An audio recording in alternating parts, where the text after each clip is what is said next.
नमस्कार दोस्तों, ये कहानी आरती नाम की लड़की की है। कहानी बहुत दिलचस्प होने वाली है, इसलिए आप इस वीडियो को अंत तक ज़रूर देखिएगा। आरती अपने दो भाइयों की सबसे छोटी बहन होती है। आरती घर में सबको बहुत प्यारी होती है, लेकिन आरती की एक बुरी आदत होती है। उसे हमेशा ही अपना दोष किसी पर लगाने की बुरी आदत होती है। आरती पर जब भी कोई दोष लगता तो वे अपना दोष किसी और पर या अपनी भाभीयों पर लगा देती। और दूसरी बात, आरती को झूठ बोलना और चोरी करने की भी आदत थी। सारे घर वाले आरती की इसी आदत को लेकर बहुत परेशान थे। वे आरती को बहुत समझाते, लेकिन आरती कभी भी उनकी बात नहीं मानती। एक बार आरती अपनी भाभी के कमरे में चली जाती और वहां पर भाभी के कुछ पैसे रखे हुए थे। आरती उन में से कुछ पैसे उठाती और अपने पास रख लेती। आरती को अपने कमरे में आता हुआ देख भाभी देख लेती है। उसके बाद जब आरती की भाभी उन पैसों को गिनती तो देखती कि इसमें कुछ पैसे कम होते हैं, और वो अपने पति से पूछती कि क्या आपने इन पैसों में से कुछ पैसे लिए हैं। तब उनके पति कहते, नहीं नहीं, मैंने इन पैसों को तो हाथ भी नहीं लगाया। तब भाभी समझ गई कि हो ना हो ये आरती का ही काम है। आरती को वहां बुलाया जाता है और उसे पूछा जाता है कि क्या तुमने मेरे कमरे में रखे पैसों में से कुछ पैसे उठाए हैं। तब आरती साफ साफ मना कर देती और कहती कि क्या मैं आपको चोर दिखाई देती हूँ, मुझे नहीं पता आप कौन से पैसों की बात कर रही है। और ये कहकर आरती वहां से चली जाती। घर वालों को तो पता होता है कि आरती की बुरी आदत है, लेकिन अगर वो कल शादी कर किसी के घर जाएगी तो पता नहीं ये लड़की सुधरेगी भी या नहीं। ये सारी उम्र ही ऐसे ही हरकतें करती रहेगी। तब आरती की माँ कहती कि तुम दोनों भाई आरती के लिए रिश्ता देखो। एक बार आरती की शादी हो जाए, इसके बाद आरती को खुद ही समझ आ जाएगी। घर वाले ऐसा ही करते। आरती का भाई आरती के लिए रिश्ता ढूंढना शुरू कर देता। आरती के लिए राजू नाम के लड़के का रिश्ता होता। राजू एक बड़े घर का लड़का होता। राजू के पास बहुत सी ज़मीन और कारोबार भी उसका बहुत बड़ा होता। घर वाले सोचते कि इतने बड़े घर में अगर आरती जाएगी, वहाँ पर आरती को किसी की बात की कमी नहीं होगी। आरती उस घर में खुश रहेगी और जिस कारण उसकी आदत भी दूर हो जाएगी।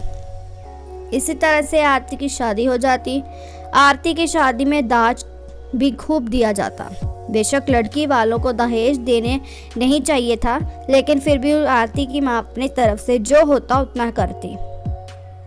लेकिन कहते हैं ना, बुरी आदत है कभी भी इंसान का पीछा नहीं छोड़ती। आरती जब शादी करके राजू के घर जाती तो आरती के कमरे में बहुत कपड़े पड़े होते, क्योंकि शादी के माहौल में घर में इधर उधर कपड़े बिखर जाते। उनमें से कुछ कपड़े बहुत ही ज़्यादा महंगे थे। आरती ने उनमें से कुछ कपड़ों को उठा लेती और अपनी अलमारी में रख लेती। जब अगले दिन घर वाले कपड़ों को उठाते और देखते कि उन कपड़ों में बहुत कपड़े उन्हें मिल नहीं रहे, फिर घर वालों ने सोचा शायद शादी की भागदौड़ में कपड़े हमसे ही इधर उधर रख गए हैं। कोई बात नहीं, मिल जाएंगे। वैसे भी हमारे घर में कपड़े कहाँ जाएंगे। जब उसे उन कपड़ों के बारे में पूछा जाता तो आरती कहती कि मैंने इन कपड़ों को हाथ भी नहीं लगाया। आरती की छोटी ननद भी होती है जिसका नाम पूजा होता है। पूजा एक बहुत ही समझदार लड़की होती है। उसे अच्छे बुरे की बहुत समझ होती है। उसने अपनी ग्रेजुएशन की पढ़ाई पूरी कर ली होती है। एक बार पूजा आरती की अलमारी खोलती और देखती कि इस अलमारी में वही कपड़े थे जो गुम हो गए थे। तब पूजा आरती को बुलाती और पूछती, भाभी आपने ये लाल रंग का लहंगा कहाँ से खरीदा। ये बात सुन आरती का पसीना निकल जाता। आरती हड़बड़ा कर कहती कि ये लहंगा मुझे मेरी भाभीयों ने दिया है। तब पूजा कहती कि भाभी आप झूठ मत बोलो, ये लहंगा मेरा है। मैंने स्पेशल ऑर्डर पर यह लहंगा बनवाया था। जब से मुझे ये लहंगा नहीं दिख रहा था, मुझे नींद नहीं आ रही थी। बहुत अरमानों से ये लहंगा मैंने बनवाया और इस लहंगे को आपने चोरी कर लिया। भाभी ये बहुत बुरी बात है। आपकी अलमारी में और भी बहुत ऐसे कपड़े हैं जो हमारे हैं, आप रखिए हैं। मैं अभी सभी घर वालों को बुला कर लाती हूँ। तब आरती पूजा के पैर पकड़ लेती और कहती कि मुझे माफ़ कर दो, मेरे से बहुत बड़ी गलती हो गई, आगे से मैं कभी भी ऐसी गलती नहीं करूँगी।